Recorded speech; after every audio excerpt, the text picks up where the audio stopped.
ជំរាបសួរអ៊ំពូមីងនៅបងប្អូនទាំងអស់គ្នាថ្ងៃនេះមកបង្ហាញពីវិធីនៅក្នុងការស្ងោរជ្រក់ត្រីប៉ាកែងឲ្យមានរសជាតិឈ្ងុយឆ្ងាញ់ណាបងប្អូនបាទត្រីប្រភេទនេះនិយាយពីថាឈ្មោះឡើងប្លែកខាងខ្ញុំបាទទប់តែលើកទី1ដែរណាប៉ុន្តែស្ងោរជ្រក់ទៅនោះមានរសជាតិឆ្ងាញ់មែនតើនេះស្គាល់តាមអ្នកលក់ទេបងប្អូនទិញបានត្រីប៉ាកែងអូយខប់សារីបាទខាងបងប្អូនយើងហៅត្រីអីដែរបាទព្រោះតែខាងខ្ញុំបាទហៅតាមអ្នកលក់ឯណាត្រីនេះមានរសជាតិឆ្ងាញ់បងប្អូនសាច់វាឡើងផ្អែមហើយណាមួយគឺថាយកមកស្ងោរជ្រក់នោះគឺត្រូវលេខ1តែម្ដងអញ្ចឹងអ៊ំពូមីងដែលបានទិញបានប៉ះចំត្រីនេះហើយកុំភ្លេចសាកល្បងនៅក្នុងការធ្វើញ៉ាំអូយឆ្ងាញ់ខ្លាំងសាច់វាឡើងផ្អែមត្រជាក់ចិត្តហ្មងណាលាងសម្អាតហើយដាក់នៅកញ្ច្រែងទុកមើលលើមកបាទបន្ទាប់មកទៀតគឺយើង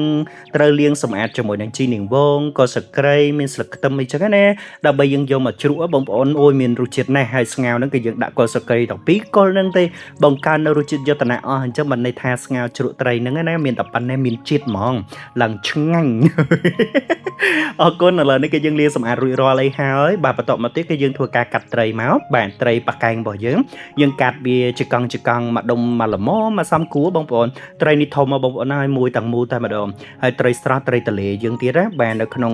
ជាមួយនឹងប្រភេទត្រីប្រភេទនេះគឺសាច់របស់វាឆ្ងាញ់មែនតើសាច់របស់វាឡើងផ្អែមជាងត្រីក្អែកត្រីគ្រុំផ្អែមជាងត្រីឆ្កោកទៀតណាបងប្អូនអញ្ចឹងអ៊ំពូមីងដែលកំពុងតែគិតគូររឿងមុខម្ហូបអីចឹងណាឬក៏ដើរផ្សារឲ្យឃើញត្រីប៉ាកែងហ្នឹងអាចនៅក្នុងការទិញយកមកស្ងោរជ្រក់បាន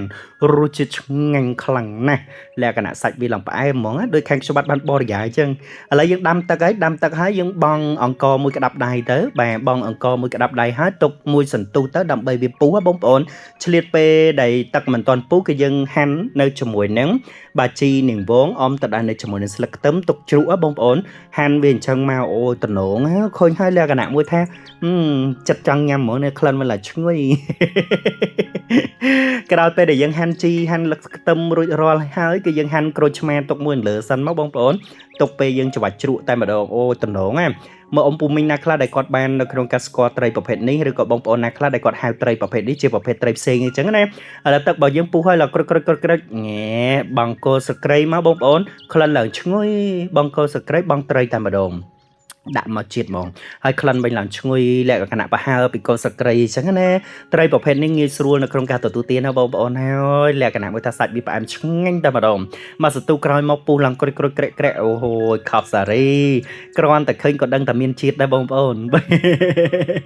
អ៊ំពូមីងដែលបាននៅក្នុងការភ្លក់នៅមុខម្ហូបមួយមុខនេះហើយប្រកាសជាញ៉ាំដោយសារតែត្រីប្រភេទនេះសាច់វារៀងផ្អែមបាទផ្អែមមិនចាញ់បកងប្រហែលនេះបងប្អូនមកបែបម្នាក់អី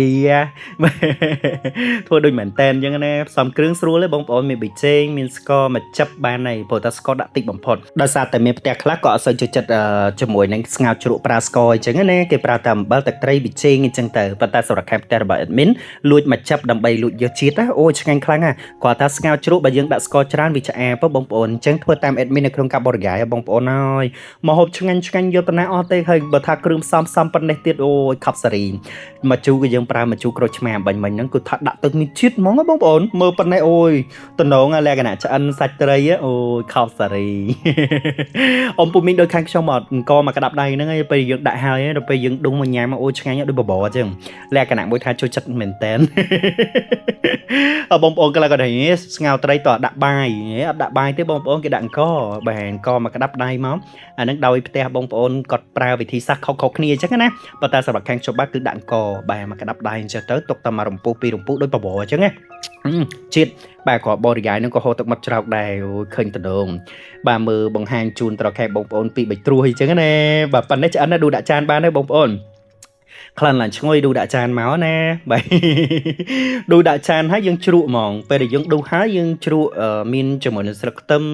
ជីនាងវងច្របាច់ក្រូចឆ្មាមករួចជាការស្រេចអញ្ចឹងបានន័យថាប្រភេទស្ងោរជ្រក់នេះគឺងាយនៅក្នុងការចម្អិនមែនតើអញ្ចឹងអ៊ំពូមីងដែលគាត់បាននៅក្នុងការទស្សនាកុំរំលងផុតណាបើសិនជាទិញបានប្រភេទត្រីគ្រុំត្រីក្អែកត្រីឆ្កោកឬក៏បានត្រីប៉ាកែងនេះផ្ទាល់តែម្ដងអូសាច់វាឆ្ងាញ់ណាបងប្អូនណាអញ្ចឹងស្ងោរជ្រក់ទៅអត់ខកចិត្តទេមានជាតិហ្មងឡើងឈ្ងុយអញ្ចឹងអ៊ំពូមីងបានកុំភ្លេចណា ណោះបាទសាក់លបងបានទាំងអស់គ្នារសជាតិឆ្ងាញ់ឆ្ងាញ់ចាំលោកអ្នកទស្សនាជាមួយនឹង Channel Dara Cooking ចូលទៅ Subscribe ឬក៏ដឹង admin ម្នាក់មួយមកបានវីដេអូថ្មីៗប្រចាំថ្ងៃតែម្ដងក្រោយពេលដែលយើងដុសរួចរាល់ហើយបងប្អូនណាជ្រក់យកតែម្ដងណាក្លិនឡើងឈ្ងុយ